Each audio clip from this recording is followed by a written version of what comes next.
Boa tarde, galera. Sejam muito bem-vindos a mais um vídeo. Dando continuação, então, à nossa leitura e discussão do capítulo 8 do Guyton, a gente vai falar agora da comparação entre a contração do músculo liso e a contração do músculo esquelético.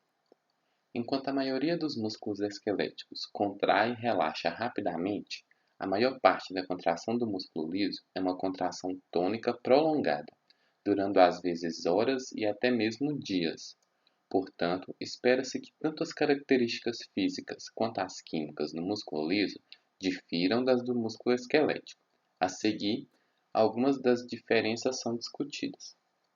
Então, há essa diferença na contração, né, do músculo esquelético e do músculo liso.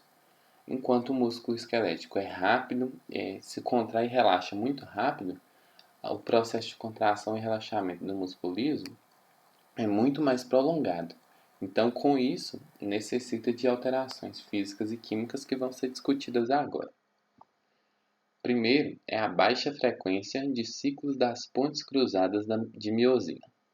A frequência dos ciclos das pontes cruzadas de miosina no músculo liso, isso é, sua ligação com a actina seguida por desligamento e religamento para um novo ciclo, é muito mais baixa no músculo liso que no músculo esquelético. De fato, a frequência é de 1 a 10 a 1 a 300 da do músculo esquelético.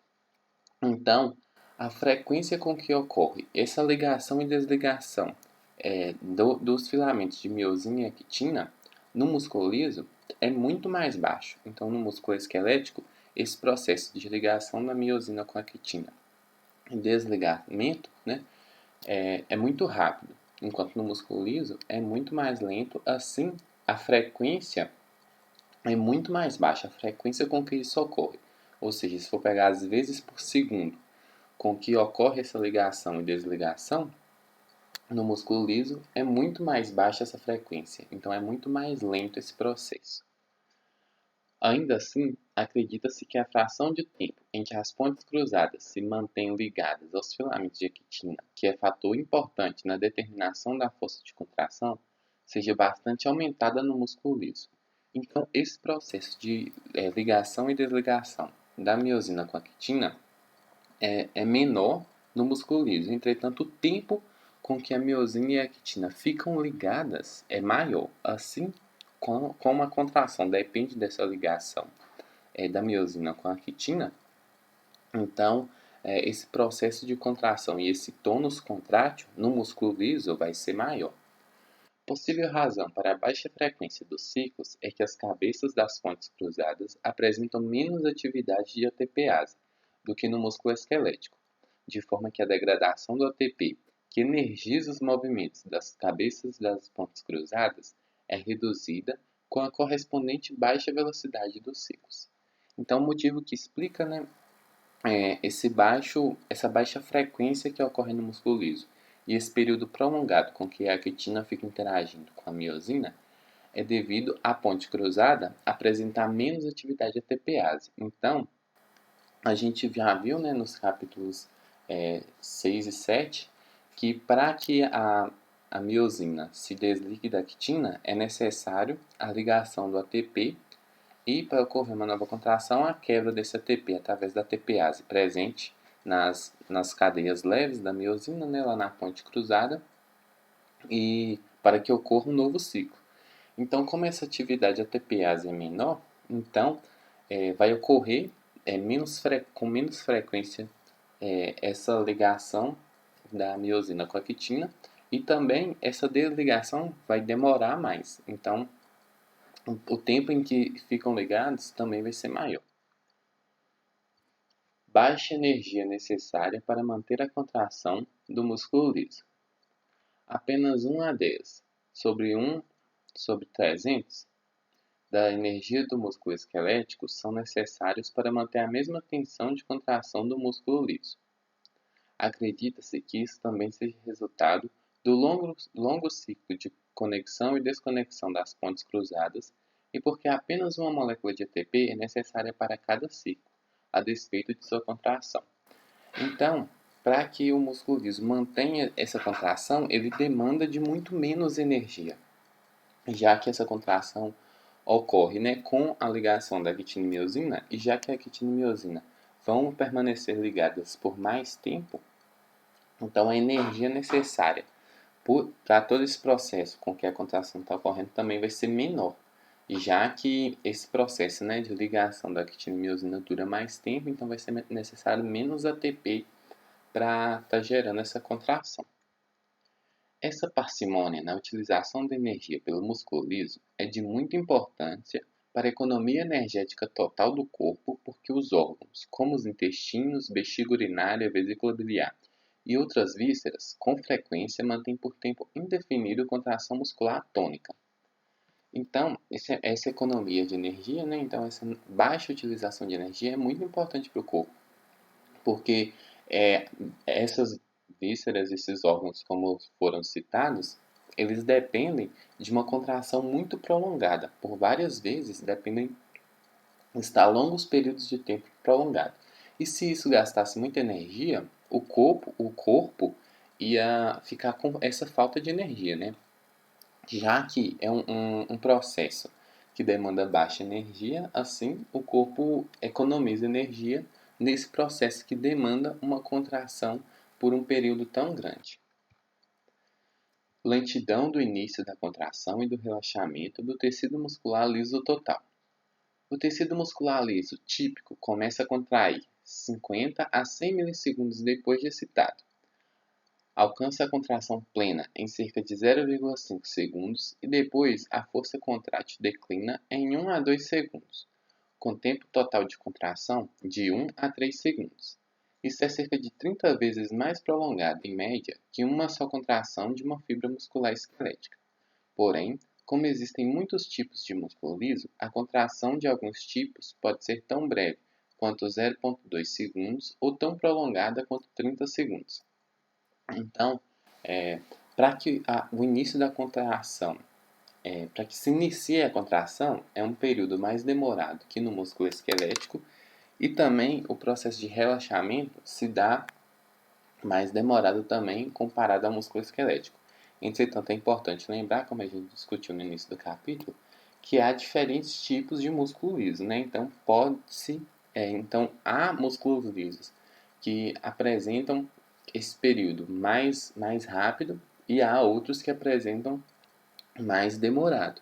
Entretanto, se pegando uma média geral, ela é mais lenta, o início da contração e do relaxamento é mais lento do que se comparado com o músculo esquelético. O lento início da contração do músculo liso, bem como sua contração prolongada, são causados pela lentidão da conexão e da desconexão das pontes cruzadas com os filamentos de actina. Além disso, o início da contração, em resposta aos íons cálcio, é muito mais lento do que no músculo esquelético, como discutido adiante. Então, já que esse início da contração demora a acontecer e essa contração se dá de maneira prolongada, o que gera isso? Isso é gerado porque o processo de conexão e desconexão das pontes cruzadas com os filamentos de actina ocorre lentamente. E por que ela ocorre lentamente? A gente vai ver ao longo desse capítulo, mas porque o músculo liso apresenta suas características individuais que, nesse quesito, diferem do músculo esquelético. Então, esse processo é mais lento que no músculo esquelético. Além disso, o processo, né, de resposta aos íons cálcio que é necessário para o início da contração é diferente também e ocorre mais lentamente do que ocorre no músculo esquelético, mas tudo isso vai ser discutido mais adiante nesse mesmo capítulo. A força máxima de contração geralmente é maior no músculo liso que no músculo esquelético. A despeito da quantidade relativamente pequena de filamentos de miosina no músculo liso e a despeito do longo ciclo de tempo das pontes cruzadas, o máximo de força de contração do músculo liso é frequentemente maior que o do músculo esquelético, tão grande quanto 4 a 6 kg por centímetro quadrado de área transversa do músculo liso, em comparação com 3 a 4 do músculo esquelético. A grande força de contração do músculo liso resulta do período prolongado de conexão das pontes cruzadas de miosina com os filamentos de actina. Então, a força máxima que pode ser gerada no músculo liso é maior que a força máxima que pode ser gerada no músculo esquelético quando se compara quilos, né, por centímetro quadrado. Então, quando no músculo liso é de 4 a 6, no músculo esquelético se dá de 3 a 4, e isso ocorre porque o período de conexão entre os filamentos de actina e miosina no músculo liso é um período mais prolongado de tempo. O mecanismo de trava facilita a manutenção prolongada das contrações no músculo liso. Uma vez que o músculo liso tenha desenvolvido contração completa, a quantidade de excitação continuada pode ser usualmente reduzida a bem menos que o nível inicial, e ainda assim o músculo mantém sua força de contração. Além disso, a energia consumida para manter a contração é frequentemente minúscula, às vezes tão pouco quanto 1/300 da energia necessária para sustentar a contração comparável no músculo esquelético. Isso é chamado de mecanismo de trava ou cremalheira. Então, uma vez que se gerou a contração, né, teve o início de todo aquele processo, o estímulo chegou e foi gerada a contração. Para essa contração ser continuada, é necessária uma, uma demanda de energia muito baixa. Então, o músculo liso, para ele se manter, uma vez estimulado, para ele se manter contraído, é preciso muito pouca energia para que isso continue. Ao contrário do músculo esquelético, que para sustentar essa contração necessita de muito mais energia. E esse mecanismo com que o músculo liso, uma vez contraído, consegue manter sua contração com pouca energia, é chamado de mecanismo de trava ou cremalheira. Mecanismo de trava, né? Porque ele fica como se fosse travado ali nesse processo de contração, demandando pouca energia. A importância do mecanismo de trava é que ele pode manter a contração tônica prolongada do músculo liso por horas com o uso de pouca energia. É necessário pequeno sinal excitatório continuado das fibras nervosas ou de fontes hormonais. Então, esse mecanismo de trava, como já foi dito, é essa contração tônica. Então, essa contração continuada no músculo liso.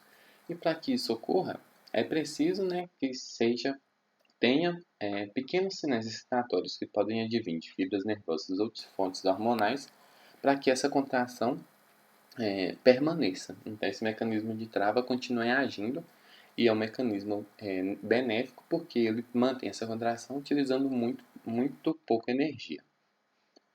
Estresse e relaxamento do músculo liso. Outra importante característica do músculo liso, especialmente do tipo unitário visceral, de muitos órgãos ocos, é sua capacidade de restabelecer quase a mesma força original de contração segundos ou minutos depois de ter sido alongado ou encurtado. Por exemplo, aumento súbito do volume de líquido na bexiga urinária, distendendo o músculo liso na parede do órgão, provoca aumento imediato da pressão na bexiga. Entretanto, nos seguintes 15 segundos a 1 minuto, apesar do estiramento continuado da parede da bexiga, a pressão retorna quase que exatamente ao nível original. Então, quando o volume é aumentado por outra etapa, o mesmo efeito ocorre outra vez. Então, esse músculo liso, ele é capaz, nesse processo de estresse e relaxamento, né, então, de estiramento, de contração, ele é capaz de manter, em geral, uma força, manter essa força, né, original de contração quase constante em todos os órgãos ocos. Então, principalmente, o músculo liso do tipo unitário visceral tem esse poder de manter essa força original de contração por quase toda a área que contém esse músculo, mesmo ele sendo inicialmente, né, distendido, então estirado, ou depois, como no caso da bexiga, esvaziado. Então ele consegue fazer essa manutenção dessa força. Ao contrário, quando o volume é subitamente diminuído, a pressão cai drasticamente no início, mas se eleva ao nível original ou valores muito próximos dele, em segundos ou minutos. Esses fenômenos são chamados de estresse-relaxamento e estresse-relaxamento reverso. Sua importância aqui, exceto por curtos períodos de tempo, eles permitem que o órgão oco mantenha quase a mesma pressão no interior de seu lúmen, a despeito de grandes e prolongadas alterações de volume. Então, explicando melhor esse mecanismo da bexiga, é que a bexiga, quando está cheia de urina, ela vai ser distendida, né? Então o músculo liso ali vai ser estirado. E ele vai gerar sobre esse líquido, então essa bexiga vai estar gerando uma pressão X. Após a pessoa urinar, então essa bexiga esvaziar, essa bexiga esvazia, o músculo liso que estava estirado retorna à sua posição original e a força com que ele mantém essa bexiga, ela consegue manter com essa mesma força X. Então é uma característica que o músculo liso tem, que é esse estresse relaxamento. Mesmo quando ele está cheio ou está vazio, ele tem essa capacidade de manter essa pressão relativamente constante ao longo de toda a área desse órgão. Então, esse é o mecanismo estresse-relaxamento e estresse-relaxamento reverso, que pode, o órgão, né, aquela cavidade ali está cheia ou está vazia. Regulação da contração pelos íons cálcio. Como é verdade, para o músculo esquelético, o estímulo inicial para a contração do músculo liso é o aumento intracelular dos íons cálcio. Esse aumento pode ser causado nos diferentes tipos de músculos lisos, por estimulação nervosa da fibra muscular lisa, estimulação hormonal, estiramento da fibra ou até mesmo alteração química no ambiente da fibra. O músculo liso não contém troponina, a proteína reguladora que é ativada pelos íons cálcio para provocar a contração do músculo esquelético. Em vez disso, a contração do músculo liso é ativada por mecanismo inteiramente diferente descrito a seguir. Então a gente já viu que para a contração do músculo esquelético é necessário que o cálcio se ligue à proteína troponina e assim a troponina junto com a tropomiosina descobrem aqueles sítios ativos da actina e assim a ponte cruzada da miosina se liga e gera a contração. No músculo liso isso difere porque o músculo liso não contém essa troponina. Entretanto, ainda há necessidade de cálcio para que ocorra a contração. Então a gente vai ver, já que esse músculo liso não contém troponina, como ocorre esse processo de contração estimulado pelo cálcio. Então ocorre através da combinação dos íons cálcio com a calmodulina para ativar a miosina quinase e a fosforilação da cabeça da miosina. Então a gente vai ver isso melhor. Em vez da troponina, as células musculares lisas contêm outra proteína reguladora, chamada calmodulina, figura 8.3. Embora essa proteína seja similar à troponina, o modo pelo qual ela inicia a contração é diferente do da troponina. A calmodulina o faz ativando as pontes cruzadas da miosina. Essa ativação e a contração subsequente ocorrem da seguinte sequência. 1. Os íons cálcio se ligam à calmodulina. 2. O complexo calmodulina-cálcio, em seguida, se une à miosina e ativam a miosina quinase, que é uma enzima fosfolativa. 3. Uma das cadeias leves da cabeça da miosina, chamada cadeia reguladora, é fosforilada em resposta a essa miosina quinase. Quando essa cadeia não está fosforilada, o ciclo de conexão-desconexão da cabeça da miosina com o filamento de actina não ocorre. Porém, quando a cadeia reguladora é fosforilada, a cabeça adquire a capacidade de se ligar repetidamente com o filamento de actina e de desenvolver os ciclos de trações intermitentes, o mesmo que ocorre no músculo esquelético, e, dessa forma, provoca contração muscular. Então a gente vai entender melhor isso nessa figura 8.3, que aqui mostra. Então, a figura 8.3. Inicialmente, né, temos aqui o lado externo e o lado interno. Então, há essa entrada de cálcio, tanto pela passagem através da membrana plasmática da célula muscular lisa, quanto a vinda do cálcio pelo retículo sarcoplasmático da célula muscular lisa. Então, isso vai resultar, né, uma vez que houve o estímulo, vai resultar no aumento de cálcio presente ali no citoplasma da célula muscular lisa. Então, a concentração intracelular do íon cálcio aumenta quando o cálcio entra na célula pelos canais de cálcio da membrana celular ou do retículo sarcoplasmático. Então, advém a entrada do cálcio pelos canais presentes na membrana e advindo, né, do retículo sarcoplasmático. O cálcio se liga à calmodulina para formar o complexo cálcio-calmodulina, que em seguida ativa a sinase das cadeias leves da miosina no músculo.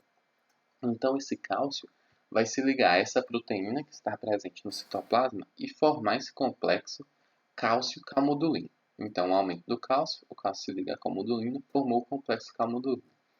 Esse complexo cálcio-calmodulina é capaz de ativar essa proteína quinase, aqui chamada de MLCK. Então, ela está inativa quando ela entra em contato, né, com o complexo cálcio-calmodulina, ela passa para o estado ativo. Então, essa proteína sinase agora fica ativa uma vez que interagiu com esse complexo cálcio-calmodulina. Uma vez que essa proteína sinase, que é essa miosina fosforilase fica ativa, ela vai fosforilar o filamento de miosina. Então, essa proteína ativada fosforila o complexo, né? Aquele filamento de miosina. Esse filamento de miosina agora fica fosforilado. E uma vez esse filamento de miosina fosforilado, ele consegue gerar contração. Então, o filamento de miosina ele só vai gerar contração quando ele estiver fosforilado. Então, quando tiver adicionado um fosfato nele. Esse fosfato só vai ser adicionado quando essa enzima está ativa, que é essa MLCK. E esse MLCK só vai estar ativa quando interage com o complexo cálcio-calmodulina. Então, essa reação em cadeia. Aumento do cálcio, né, advindo do meio extracelular do retículo sarcoplasmático, se liga à calmodulina, forma o complexo calmodulina, interage com essa enzima inativa, tornando ela ativa. Ela ativa pode fosforilar o filamento de miosina e o filamento de miosina fosforilado gera contração. Então, com isso, é gerada a contração do músculo liso. Uma vez que foi gerada a contração, precisa também haver o relaxamento. Então, quando a contração de cálcio diminui, quando a concentração de cálcio diminui devido ao bombeamento para fora da célula, o processo é revertido e a miosina fosfatase remove o fosfato da MLC, causando relaxamento. Então, a contração de cálcio vai diminuir, né? O cálcio vai ser mandado para fora da célula e de volta ao retículo sarcoplasmático. E quem vai entrar em ação é essa enzima miosina fosfatase. Então, essa miosina fosfatase ela vai pegar essa enzima miosina quinase e vai inativar ela. Então, ela que estava ativa, essa miosina quinase que estava ativa, vai agora para o estado inativo, através dessa outra enzima chamada miosina fosfatase. Então, dessa diferença, né? Existe a miosina fosfatase e existe a miosina quinase. A miosina quinase é quem adiciona o grupo fosfato ao filamento de miosina, enquanto a miosina quinase adiciona o grupo fosfato ao filamento de miosina e a miosina fosfatase é quem inativa a miosina quinase. Então, a miosina fosfatase inativa essa miosina quinase. Uma vez inativada, ela não vai adicionar esse grupo fosfato no filamento de miosina. Então, aqui temos o filamento de miosina desfosforilado. E uma vez que ele está desfosforilado, ele não consegue gerar contração e assim gera o relaxamento.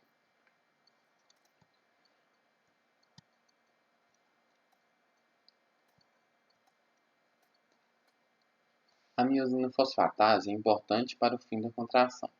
Quando a concentração de íons cálcio cai abaixo de seu nível crítico, o processo mencionado adiante é revertido, exceto pela fosforilação da cabeça da miosina. A desfosforilação é catalisada por outra enzima, a fosfatase da miosina, mostrado lá na figura 8.3, localizada nos líquidos da célula muscular lisa que clivam o fosfato da cadeia leve reguladora. Dessa forma, o ciclo se interrompe e a contração cessa. O tempo necessário para o relaxamento da contração muscular é, portanto, determinado em grande parte pela quantidade de fosfatase de miosina ativa na célula. Então, essa fosfatase da miosina inativando essa miosina quinase, ela também cliva, né, esse fosfato que foi adicionado ao filamento de miosina. Então, essa miosina fica desfosforilada e assim gera o relaxamento. Agora a gente vai falar do possível mecanismo para a regulação do fenômeno de trava. Devido à importância do fenômeno de trava e por ele permitir a manutenção a longo prazo do tônus em muitos órgãos como o músculo liso, sem grande dispêndio de energia, muitas tentativas têm sido feitas para explicá-lo.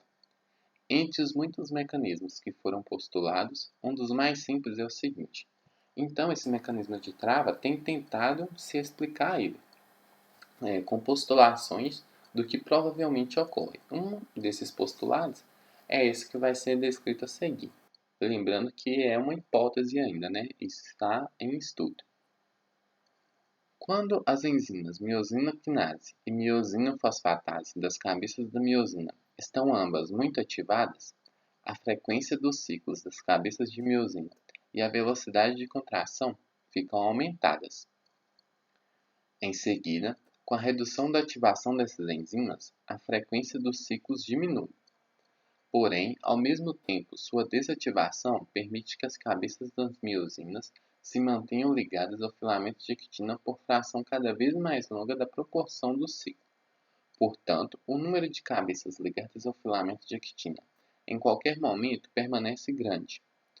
Quando o número de cabeças ligadas à actina determina como o número de cabeças ligadas à actina determina a força estática da contração, a tensão é mantida ou travada. Pouca energia é usada pelo músculo porque o ATP não é degradado a ADP, exceto na rara ocasião em que a cabeça se desconecta. Então, quando essas enzimas estão muito ativas, a velocidade de contração fica aumentada. Então, essas enzimas sinase e miosina fosfatase estão ativas, a contração ocorre muito rapidamente. Quando a redução da ativação dessas enzimas, a frequência vai diminuir. Como essas enzimas estão mais inativadas, essa proporção em que ocorre, né, essa ligação e desligação, então essa ativação e desativação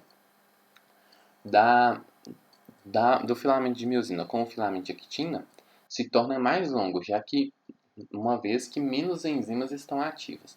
Então, proporcionalmente, essa miosina, esse filamento de miosina e filamento de actina vão permanecer mais tempos ligados. Uma vez que eles estão mais tempos ligados, eles vão manter essa tensão travada. Isso demanda pouca energia, porque uma vez que eles estão travados, o filamento de miosina e actina estão ligados. Para eles se desligarem, eles precisam do ATP. E esse ATP é pouco gasto porque eles ficam ali, em geral, ligados. Eles se desligam muito poucos. Então, exceto em rara ocasião em que as cabeças se desconectam.